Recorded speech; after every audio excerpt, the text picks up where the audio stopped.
Hey everyone, it's April. This year, 2026, I decided that each month I'm going to work on a new technique and really try to get good at that technique. And for January, my choice was landscapes. And I had so much fun doing this, and this was the first one that I did this month.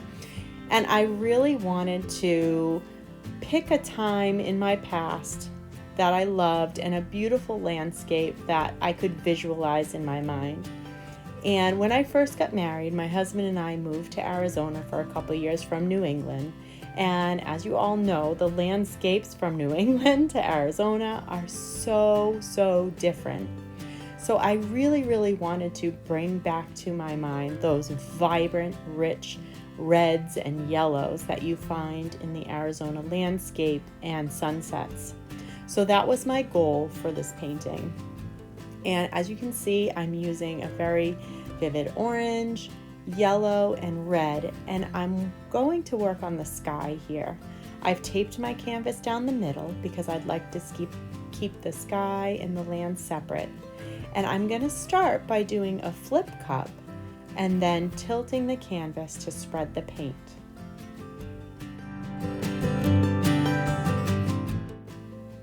Now, as you can see, I made a little bit of a mess with that flip cup because it's not a technique I do very often, but it is so fun when you get the right colors in the cup in the right consistency, and they just make some really cool reactions when they're mixed together and then flipped onto the canvas. All of my colors are paint mixed with Floetrol and water to consistency.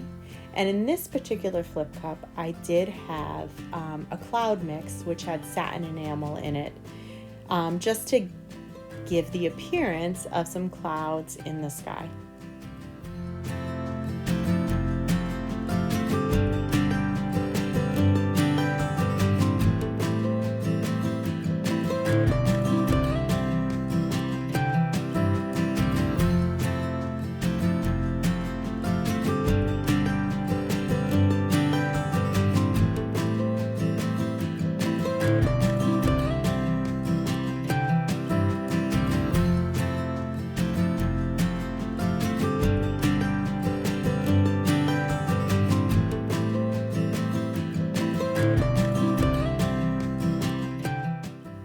As I finished stretching it out, I wasn't happy with the amount of yellow that was in the sky. I wanted more. I wanted more yellow, more red, more orange, and not as many clouds.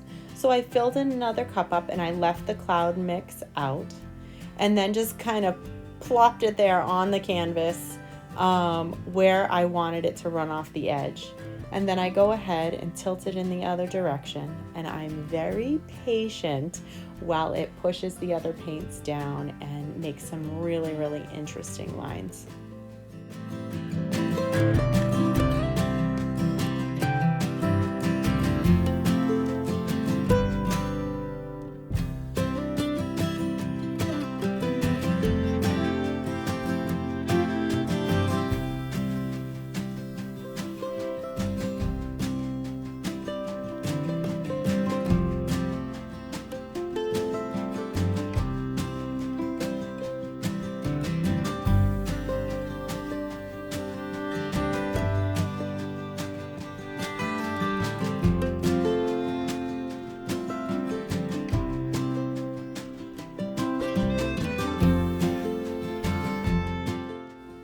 Now that I'm happy with the lines in the sky, and I am, there's more yellow there. It is more reminiscent of what I remember the sky to look like.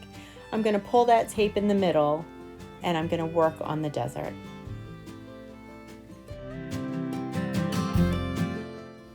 I wanted the desert colors to be similar to the sky but deeper. So I used a deeper red, a deeper orange, a brown, and a deeper yellow. And here I'm just adding just a line of the deep red so that I can form a barrier between the sky and the land to try to help keep that line nice and straight, that horizon line.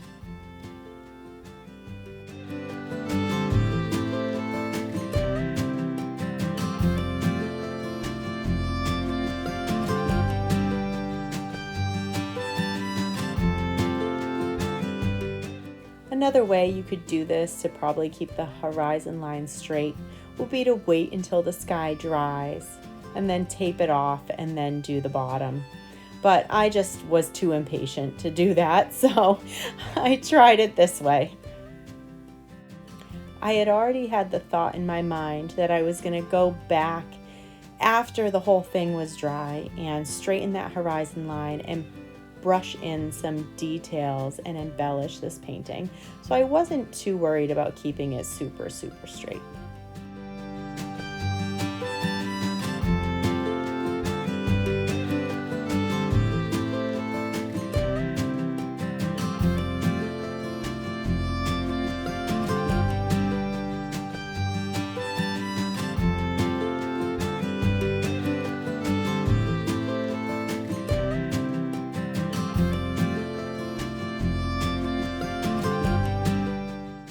And here's my second flip.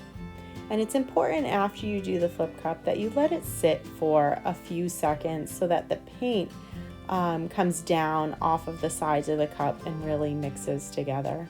I like to drag that cup through the paint after I start moving it, just to give some lines of interest in the paint itself, so that there aren't any kind of blobs of one color, but that they're all blended together. And then you just patiently stretch the paint from side to side and up and down. You want to keep those lines fairly straight, so you don't want to be going back and forth and up and down and diagonal. You want to take your time, do it patiently, and really watch which way the paint is flowing.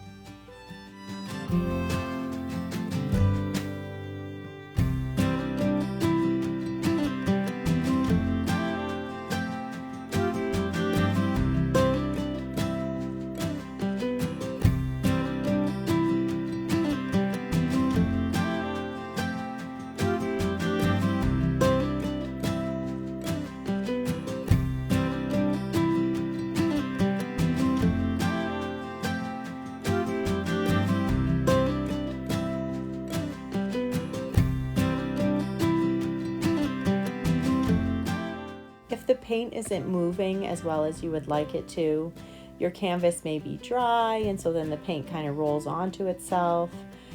You can always add more paint like I'm doing here, and that will help pull the rest of the paint down and over the edge of the canvas without making your horizon too wonky or your lines too wobbly.